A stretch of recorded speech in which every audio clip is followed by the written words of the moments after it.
My name is Rachel. I am a family nurse practitioner and the program director here at Archer Review. And today we will be talking all about the eyes and ears. So everything about the eye exam, the ear exam, abnormal findings, normal findings, things that you want to look for in the outpatient setting. Our first topic here is something that you actually probably won't look at too much in the primary care setting. But it's really important to know, and that is what a normal fundoscopic exam looks like. So this is a really great picture. I think it really shows the different pieces, and we're going to talk through it together here. So when I'm looking at a fundoscopic exam, and granted, I am not an eye expert, a little tip is always have a good ophthalmologist that you can call locally, because sometimes those eye complaints come in and you just have no idea what you're looking at, or someone's describing some sort of eye weakness or deformity or pain and you have no idea.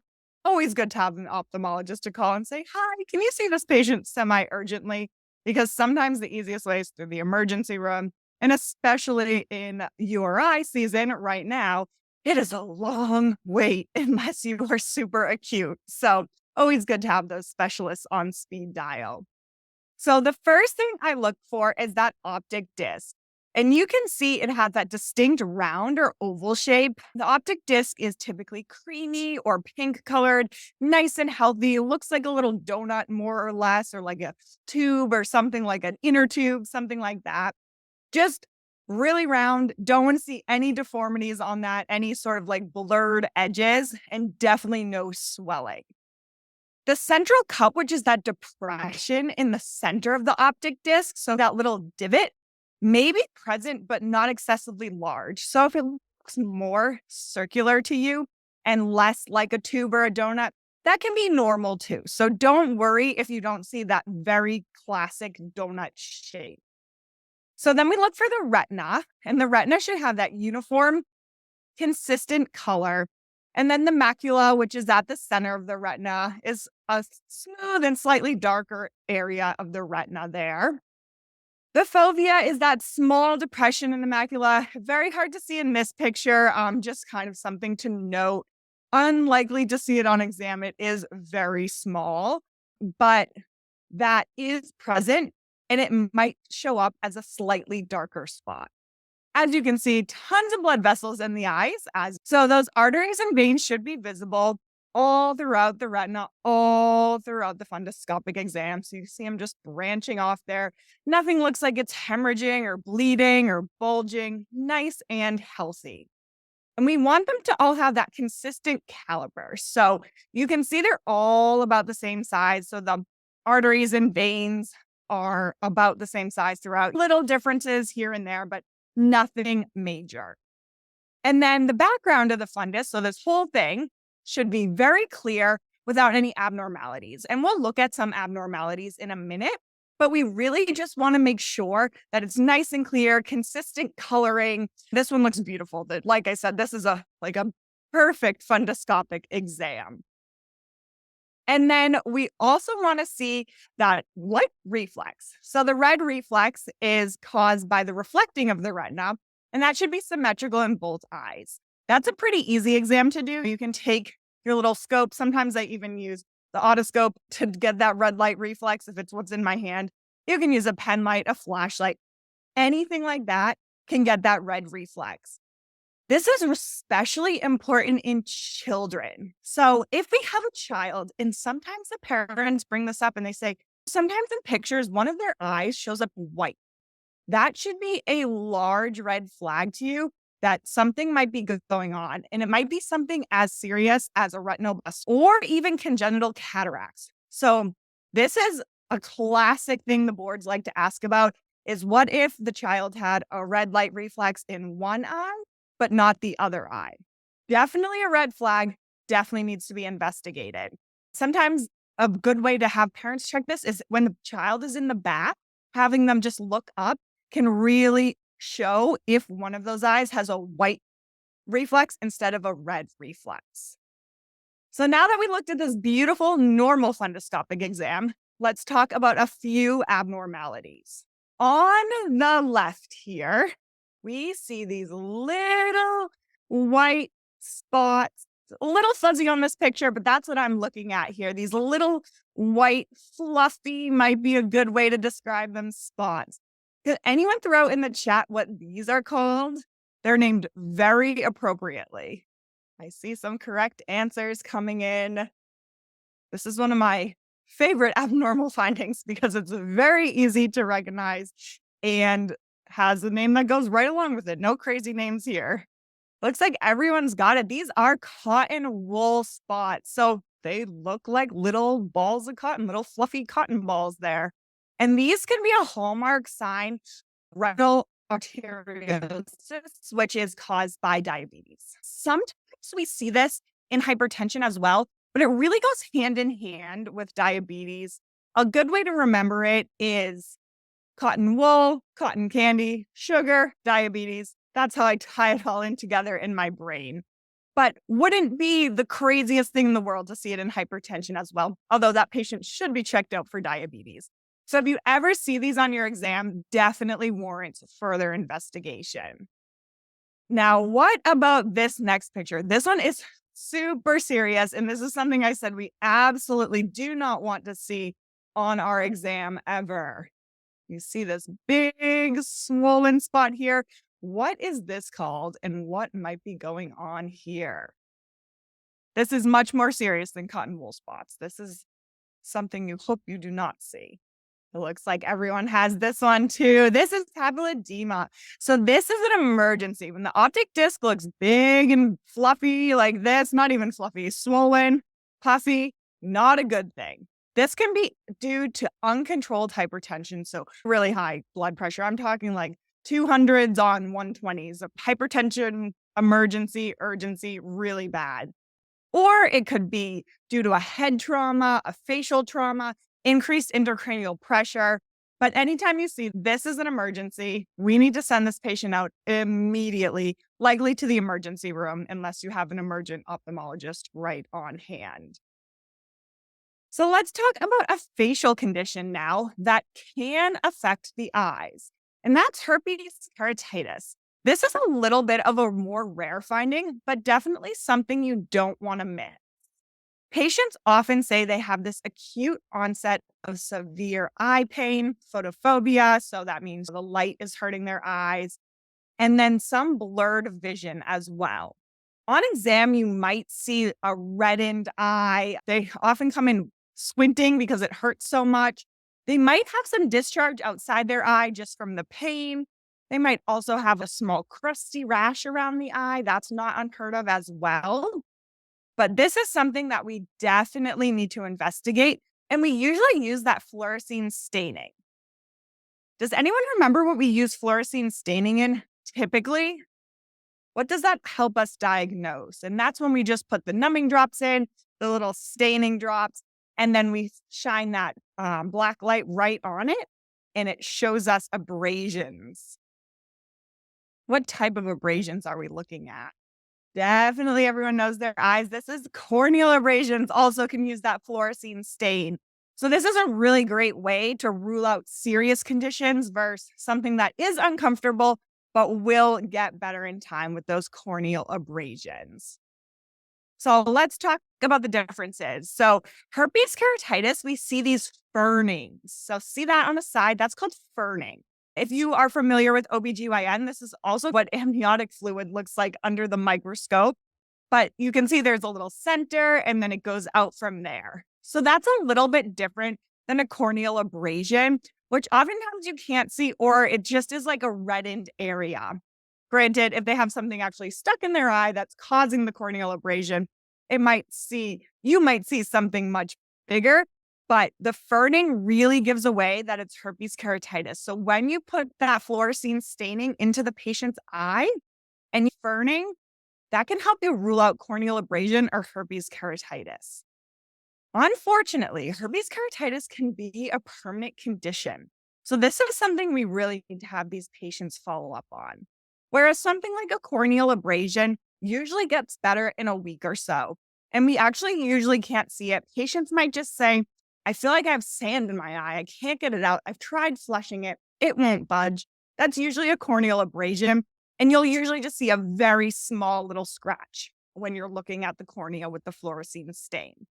Usually, we do prescribe some antibiotic erythromycin ointment for corneal abrasions, just in case any sort of bugs try to get into that abrasion. We don't want to cause a larger infection there. Now, what if our patient had a tingling, crusty red rash on the side of their face? It looks like this. It's along a dermatome. It might be in their eye a little bit. It might extend to their ear. What might be going on then? What would we suspect?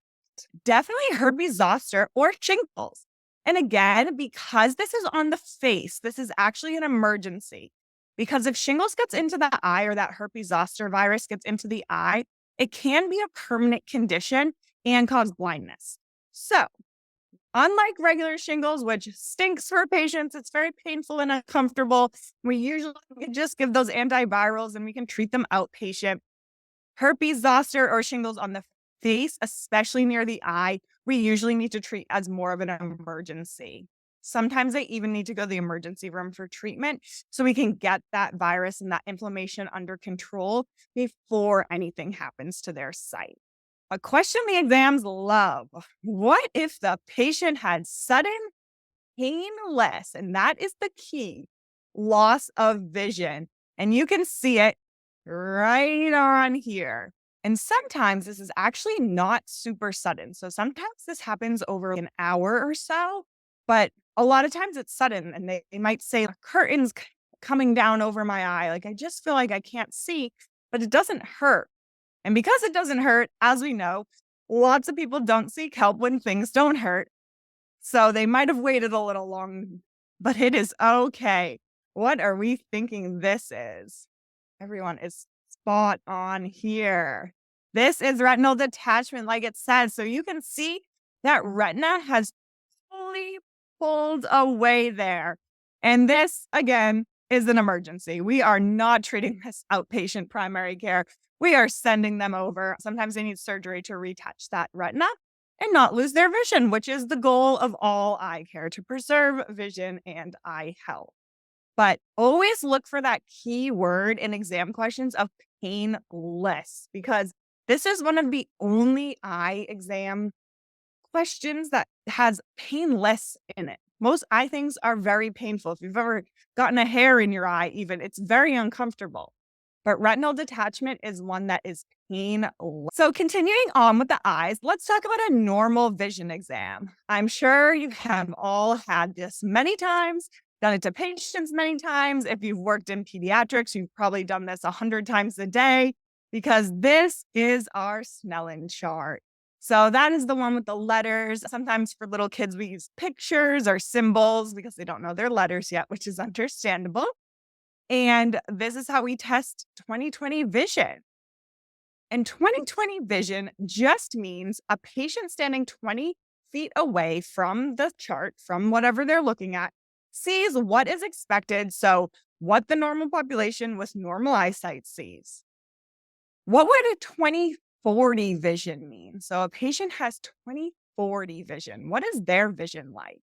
Looks like we got some good description. So 20/40 vision means that a patient standing 20 feet away sees what a person with 20/20 vision sees at 40 feet away. So basically, they have worse vision because they should be seeing this big E crystal clear 20 feet away, but they're seeing it small and blurry with what some at 20/20 vision would see 40 feet away. So just think, if you're 40 feet away from a television, you are not going to see that picture as well as if you're 20 feet away. But this person at 20 feet away is seeing like at 40 feet away. So definitely need some corrective lenses, perhaps some contacts there. And what is considered legal blindness? This is another little tidbit the exams love to throw in there. 200 is considered legal blindness just based on eyesight. Obviously, there is a wide array of things that can cause blindness, but 20/200 is considered legal blindness. That's just something to have in your back pocket. Sometimes the exam questions are literally as straightforward as that. They will say a patient comes in, you test them, Their vision is 20 over 200. What is this considered? Legal blindness. Easy points there. What about peripheral vision? You can see this patient here is performing this exam. What is this called? So this is the visual fields of confrontation exam. So you just have the patient cover their eye, and then you're going to move in from the side because you're testing their peripheral vision. So pretty easy to perform in office. If you are really worried about patient eye exam, I would refer them out. These are just very basic exams that we can use to get down what might be going on with these patients. And then what is this? If you can see the A in the middle of this circle, you are not colorblind. So good news there. But what is this color blindness test called? Sometimes you see these in magazines or little fun books of, can you see the numbers? Can you see the letters? If you can see this one, you do not have red-green color blindness. Should be an A in the middle. If you can't see the A, you might be colorblind. This is the Ishihara chart. So this is just a test for color blindness. Another thing we do typically in pediatrics, actually, and remember, color blindness is more prevalent in males, technically can be in females as well. So I know I heard growing up only males can be colorblind. It's not technically true. They're just much more likely to be colorblind. So just something to keep in mind. And we can test this on children with symbols, an airplane or a heart or something in the middle, or letters work too. But definitely can use this as an easy way to rule in or out color blindness. A lot of patients have absolutely no idea that they're red-green colorblind because that is just how the world looks to them. And it doesn't mean that they see things in black and white. It's just more of a brown color they usually describe it as. And they can tell the colors are different. So they might say, I see a brownish A in the middle of this circle. But we know if you are not colorblind, it should be orangey red. So they might still have color blindness, but be able to differentiate there. So it's not like they see everything like dogs might see it in very muted colors. Just the red and the green sometimes get a little mixed up there. So let's go on to vision loss. What is that most common cause of vision loss in our older population? Anyone remember? This is a picture of it if you look very closely here. You see something happening with that macula. It's a little hint. That's right. This is macular degeneration. This is a slow onset process, and it is the most common cause of vision loss in our older population. That is something we definitely want to refer out to ophthalmology. They'll do something called an Amsler grid test, which if macular degeneration is present, the patient will say there's a distortion of the or a scotoma, a blind spot in the center of their vision. So they might say, I feel like I can't see things head on. My peripheral vision is fine, but I'm looking straight ahead. They might even say things like, the lines on the road look disconnected or something like that. That should be some red flags that this is macular degeneration, and they definitely should be referred out.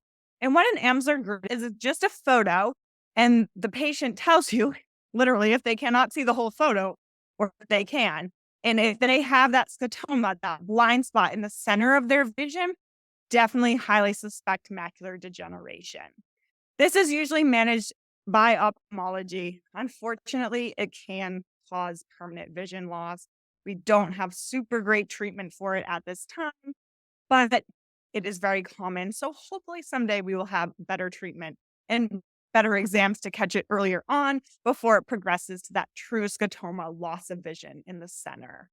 Now, on the flip side, if that patient has that gradual loss of peripheral vision, what type of glaucoma might that be? Open or closed? So this is the gradual loss, and it's very common. It's a more common one.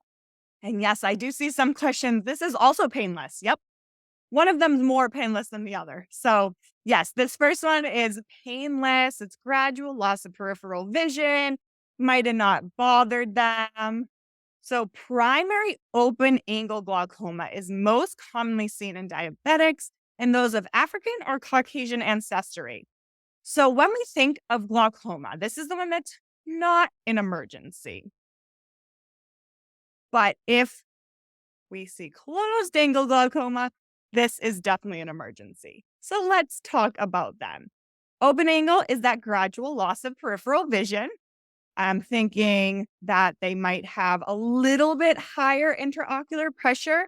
Normal is 11 to 12 ish. Theirs is usually in the 20s. So a little high. We can even see some people call in the early 20s, like 2021 ish normal. But most people like to see it in the 11 to 12 range and really call that normal. Opening, they're maybe like a 22, 23 intraocular pressure. Nothing crazy, but definitely something we need to look into. If the IOP is above 30, we definitely think they might be having that closed or the primary angle closure glaucoma, sometimes just called closed angle. This is an emergency. So their IOP is very high, that intraocular pressure.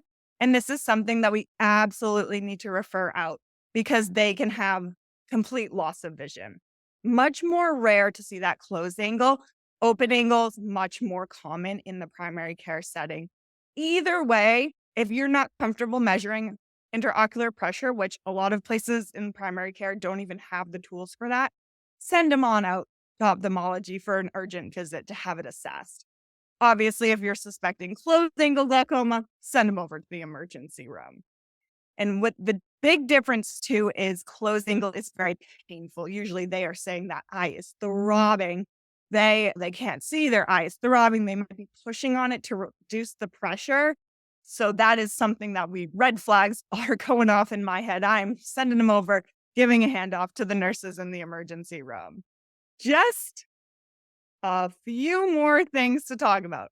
Why do we tell patients to never sleep in their contact lenses? I know it happens once in a while, but what is that big thing we are worried about? If a patient is sleeping in their contact lenses, what can happen?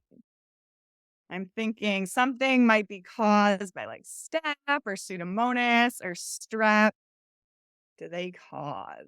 I am seeing it, those corneal ulcers. So corneal ulcers are definitely an emergency, and this can happen from sleeping in contact lenses because the contact lens dries out overnight and it rubs on that cornea. And we know with any breaks in the skin, any breaks in the cornea, our friends, staph, pseudomonas, and strep love to make their way in. So really, when we have patients with contact lenses, super important to advocate for them taking them out at night, not showering in them ideally, although that's not as realistic for most people, but most people can take them out at night and either toss them if they're dailies or put them in their special solution if they are rewearable ones. Now, what if a young Caucasian female in her early 30s came in complaining of loss of visual acuity over the last week? She also tells you her color vision just feels off. So it doesn't feel like she can't see any colors, but it feels a little off. What might that be? And this is something you don't want to miss in primary care because it's indicative of a larger diagnosis. This is a tough one. So I'm definitely thinking optic neuritis. And optic neuritis can be caused by something like multiple sclerosis, also called MS, which we know is a larger degenerative disorder and something we definitely don't want to miss. So if anyone's coming in for the loss of vision over the last week or two, color vision feeling off, this is something I definitely want to think about is that optic neuritis. And we don't want to let that go. We want to refer them out. They might need ophthalmology and neurology on board if it truly is being caused by MS.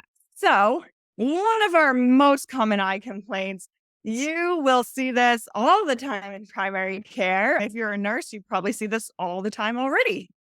This is conjunctivitis. Lucky for us, conjunctivitis is pretty easy to diagnose and treat. But let's talk about the different types.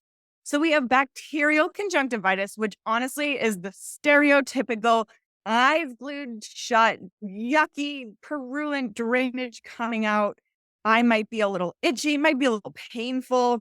Patients are a little uncomfortable. They might say they were been sick for a couple weeks, something like that. This is bacterial. This needs antibiotics. So we usually do that simple erythromycin eye ointment. A little uncomfortable to put in if you've ever used it or given it. That strip that you put in patients' eyes causes a little blurry vision. Best given at night or right in the morning where they can rest their eyes for a little bit. And then we educate these patients to clean their pillowcases, try not to touch their eyes. Definitely try not to touch their eyes and touch other people because this is so contagious. And a giveaway on bacterial conjunctivitis, especially for your exams, is that a lot of times the exams will say this started in one eye and moved to the other eye. Ding, ding, ding, going up in my head, bacterial. And that's because of viral and allergic conjunctivitis typically affect both eyes at the same time because they're due to something going on in the body, some reaction, some virus, not a bacteria infecting the eye. So viral conjunctivitis is actually pretty common, but sometimes it's hard to differentiate from bacterial conjunctivitis.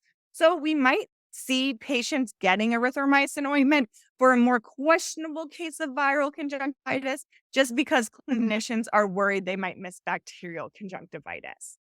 But if a patient has other viral symptoms like a cough, a runny nose, and less acute eye symptoms, like not as purulent of drainage, their eyes aren't stuck together, it doesn't have this yellow coming out of it, it's more of like a watery drainage, then we can pretty confidently say it might be viral conjunctivitis.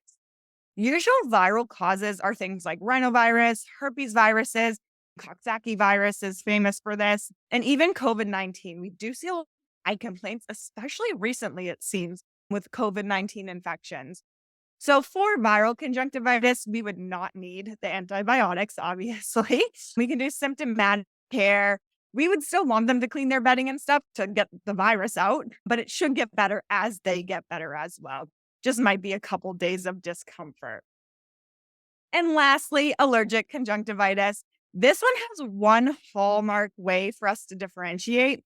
And this is when patients say, I was outside and then my eyes turned like this. So this is easy. This is not bacterial. This is not viral. This is allergies. So much easier to diagnose because they had a contact with something that irritated their eyes. So this is again symptomatic treatment. We can even do antihistamines, have them try to avoid whatever caused it. And then we would know that it also is allergic conjunctivitis because their eyes are so itchy. It should get better as they move further away from whatever caused it, but it's in their house or it's like a chemical they're around, it might be hard to weed it out. So let's just talk briefly about hordeolums and chalazions. So sometimes these are both called styes, but what is actually a stye is a hordeolum. So this typically resolves on its own. It might be very small on the lid. Looks like this picture here. We can recommend some warm compresses. It shouldn't drain anything, maybe tiny dead skin or something like that, but nothing too serious. A chalazion is a little bit more serious because it is caused by bacteria. So we might be worried about it causing orbital cellulitis, and then we're going to refer them out or get them on some medications like dicloxacillin or erythromycin. And this is because that gland is swollen, the little sweat gland there. It can still resolve on its own, but sometimes it requires IND, which I typically do not IND eyes in the primary care setting. So we typically refer them out. So I just like to think hordeolum, stye, not serious, chalazion, more serious. That's a good way to just have it differentiated in your head. So, a couple more things before we talk about the ears. We have two pictures here. We have pterygiums and paniculas. Very silly names for actually pretty benign conditions. This one is just a raised yellowish growth there. You can see this is a pretty good depiction of it. The main difference is pterygiums go into the eyeball and they are formed in these kind of triangular patterns there.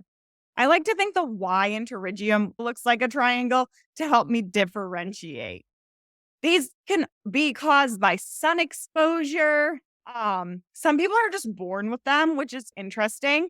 But the best way to have patients get rid of them is to wear sunglasses. So both can be caused by repeated sun exposure. We typically see these in surfers a lot, actually. They might come in and say, "What is this growth in my eye? It is not painless. It is not causing any loss of vision." But they definitely need to wear those sunglasses or the eye protection. And what if your patient comes in with this? So they have all this blood in their eye. What is this? Looks very serious. It is actually not very serious, surprisingly. That is right. So this is a subconjunctive. Oh my gosh, speak right now. Conjunctivitis hemorrhage. My goodness, I am losing it right now.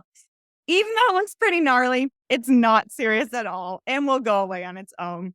This is common in little kids, especially if they're vomiting a lot or like even sneezing really hard. Some people might get it in labor when they're pushing, and it's just the broken blood vessels. They will absorb. It just looks pretty ugly for a while.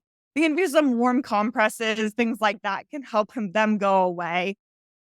But it's not serious, even though it looks pretty serious and it might freak patients out.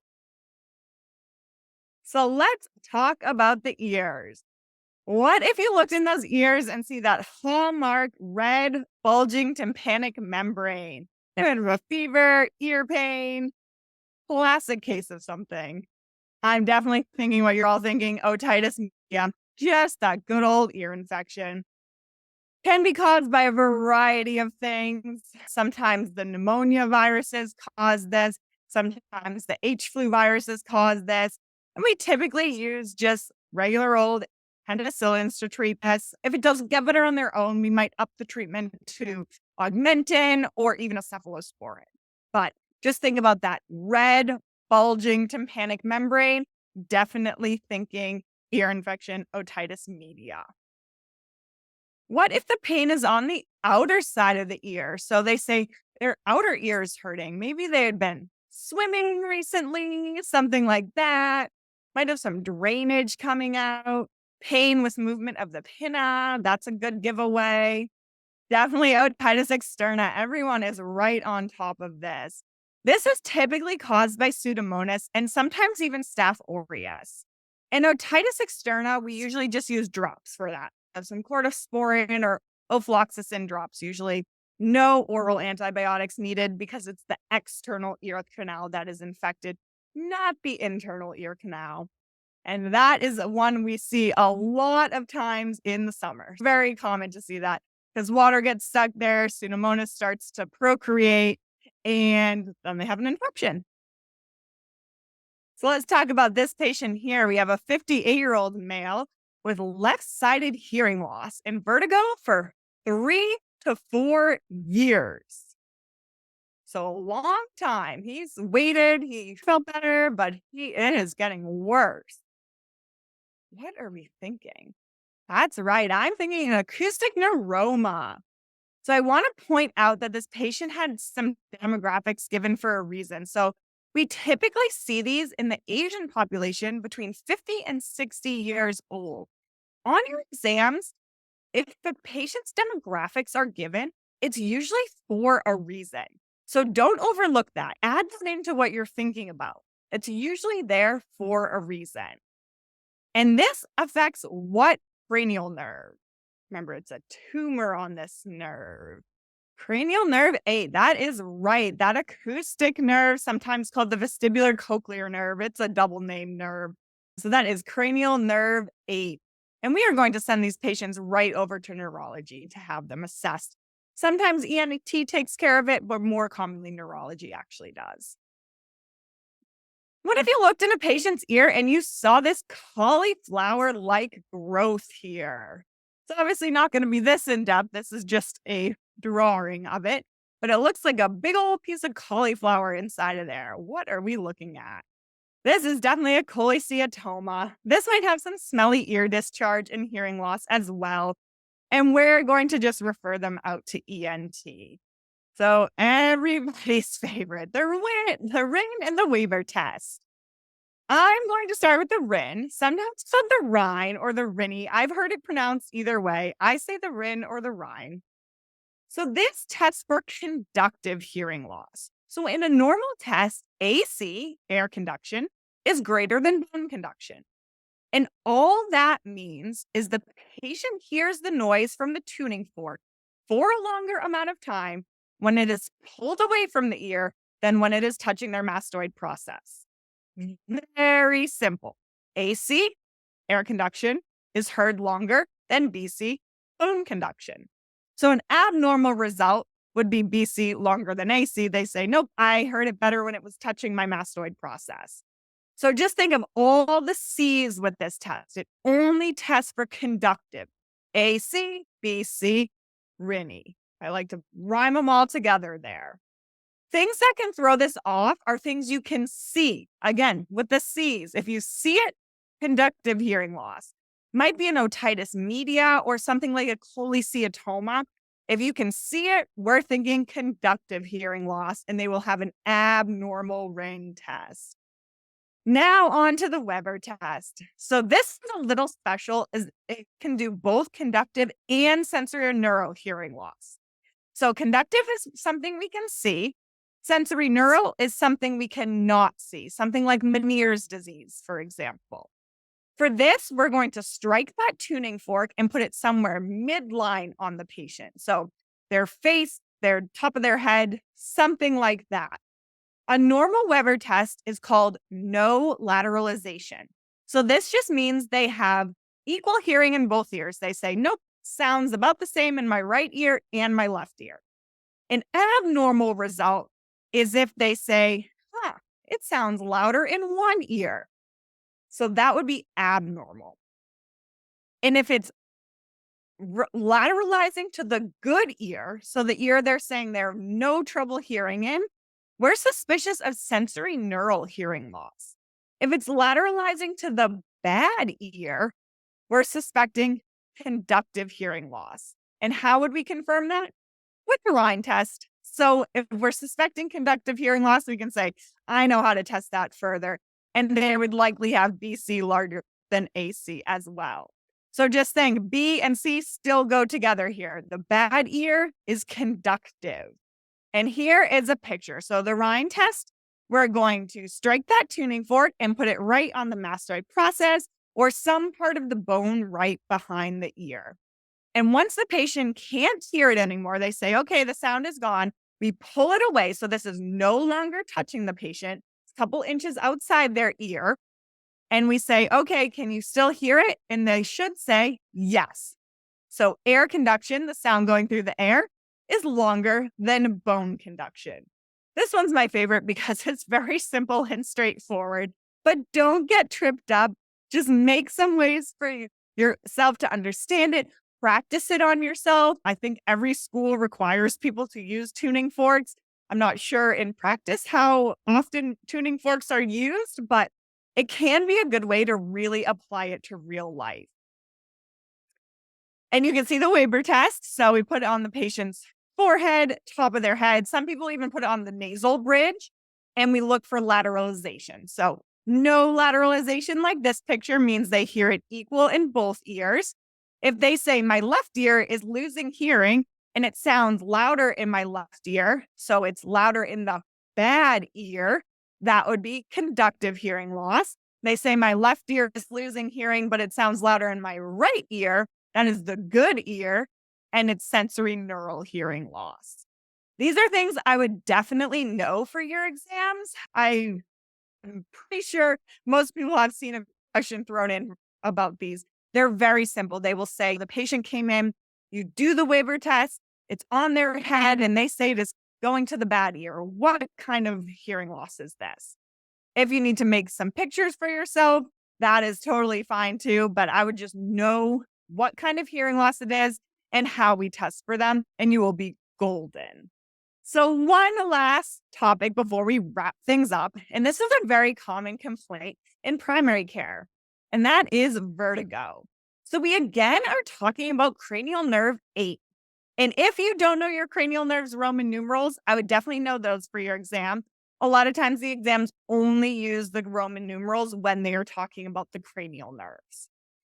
So this can be caused to just simple damage to cranial nerve 8, which is peripheral, or there can be central vertigo, which is more serious, and we're thinking things like a stroke or a brain trauma.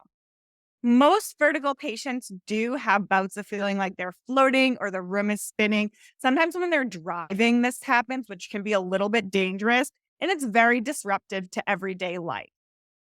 And the maneuver we can use to diagnose vertigo is called the Dix-Hallpike maneuver. To perform this, we have the patient lie supine, and then we turn their head 45 degrees and hang it slightly off the exam table. So it might be a little uncomfortable for them while you're doing this in office. If this recreates the patient's symptoms, they say, whoa, yeah, I'm feeling it. We say it's a positive result, and that would indicate some vertigo might be going on. One of the most common causes of vertigo is Meniere's disease. And then we might see BPPV, or benign paroxysmal positional vertigo, which, believe it or not, can be treated with antiemetics. So, for whatever reason, they work really well. The thought is they dry up any sort of fluid that's putting pressure on cranial nerve 8. So, we typically see things like meclizine used. There might be more serious causes like acoustic neuroma as well. So if this is going on for a long time or not resolving with medication, we're going to send them out to ENT or sometimes even neurology. And then obviously a very serious cause of vertigo would be something like a stroke. And we're going to assess them with the Be Fast assessment and make sure they're not having a stroke, because we definitely would not want to miss that in office. Now let's do some practice questions. And these are right from our question bank. So if you are feeling like, hey, I need to practice eyes and ears, which is totally valid. Sometimes in school it is glazed over. You can head on over to our FNP Archer review, and the links will be at the end of this presentation, and sign up for our question bank. It is really robust. It's about over 1,400 questions. So it really covers everything you need to know for your exams. So let's talk about this question. Retinal detachment requires an urgent referral. Permanent and severe vision loss can occur if patients are left untreated. Healthcare providers must recognize and knowledge of risk factors is crucial. Which factors place patients at a higher risk for retinal detachment? Select all that apply. Little reminder is select all that apply will only show up on your ANCC exams, but it's still good to practice for AANP. I'll give everyone a little moment to think about this. So if you B, C, and D, you are correct. So a history of retinal detachment, cataract surgery, and myopia are all risk factors, interestingly enough. This was just a pure recall question. Increased age is a risk factor for retinal detachment, not younger, as we know. So choice A was incorrect there. So if you didn't know this, don't panic. Something I always like to harp on is if you don't know everything on your exam, that is totally fine. These exams are really just making sure you are a safe novice nurse practitioner.